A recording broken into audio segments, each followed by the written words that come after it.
This channel does not promote any violent, harmful, or illegal activities. All content provided by this channel is meant for an educational purpose only. বাংলাদেশের সেনা প্রধানের পক্ষ থেকে দেশের স্বাভাবিক অবস্থা ফিরিয়ে আনায় অগ্রাধিকার বলে জানানো হলো। বাংলাদেশের মানুষের পাশে রয়েছে সেনা। বাংলাদেশের সেনা প্রধান ইতিমধ্যে সাংবাদিকদের মুখোমুখি হয়েছিলেন এবং সমস্ত আন্দোলনকারীদের আন্দোলন থেকে রত থাকতে বলেন এবং আর শুধুমাত্র সময়ের অপেক্ষা অন্তর্বর্তী সরকার গঠনে উদ্যোগী সেনা। নজরুল উনি নিজেও ছিলেন এখানে এবং উনি আমার সামনেই উনি সমস্ত ছাত্রদের এবং সুশীল সমাজ এবং এখানে ডক্টর আসিফ নজরুল উনি নিজেও ছিলেন এখানে এবং উনি আমার সামনেই উনি সমস্ত ছাত্রদেরকে একটা সুন্দর বার্তাও দিয়েছেন এবং আমি আশা করি যে ছাত্ররা সেই বার্তা শুনে ওরা কথা ওনাকে সবাই শ্রদ্ধা করে, ছাত্ররা শ্রদ্ধা করে, ওনার এই বার্তা শুনে তারা এই পরিস্থিতি নিয়ন্ত্রণে নিয়ে চলে আসবে এবং আমরা একটা সুন্দর একটা পরিস্থিতির দিকে আমরা এগিয়ে যাব ইনশাআল্লাহ। এখানে আওয়ামী লীগের কেউ ছিল না, আওয়ামী লীগের কেউ ছিল না।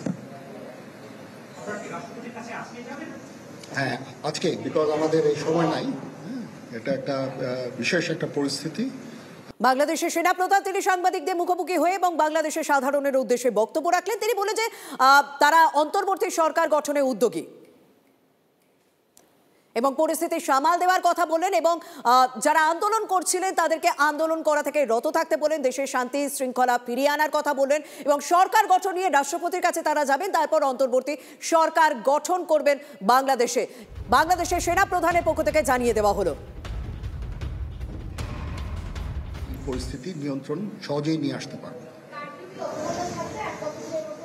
না, যদি জিনিসটা শান্ত হয়ে যায় তাহলে আর কারফিউর কোনো প্রয়োজন নাই, কোনো জরুরি অবস্থার প্রয়োজন নাই, কোনো কারফিউর প্রয়োজন নাই, কোনো গোলাগুলির প্রয়োজন নাই। আমি আদেশ দিয়ে দিয়েছি সেনাবাহিনী কোনো গোলাগুলি করবে না, পুলিশ কোনো গোলাগুলি করবে না। আমি আশা করছি যে আমার এই বক্তব্যের পরে পরিস্থিতি উন্নতি হবে, আমরা একটা সুন্দর পরিবেশের দিকে যাচ্ছি।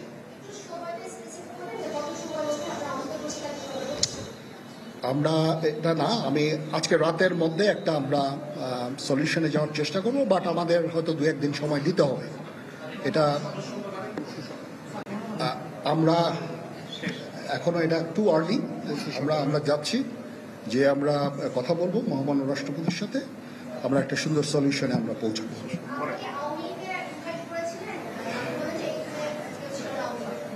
পরিস্থিতি ছিল খুব কম, সময় খুব কম ছিল। আমি যাদেরকে পেয়েছি অনেককেই আমি বলেছি, সবাই হতেন, বাট প্রধান রাজনৈতিক দলের সমস্ত নেতৃস্থানীয় নেতৃবৃন্দরা তাদের সাথে আমি কথা বলেছি এবং ওনারা সবাই আমাদের এই প্রস্তাবে, এই যে আমরা যে আলোচনা করছি, সবাই এটাতে রাজি হয়েছেন।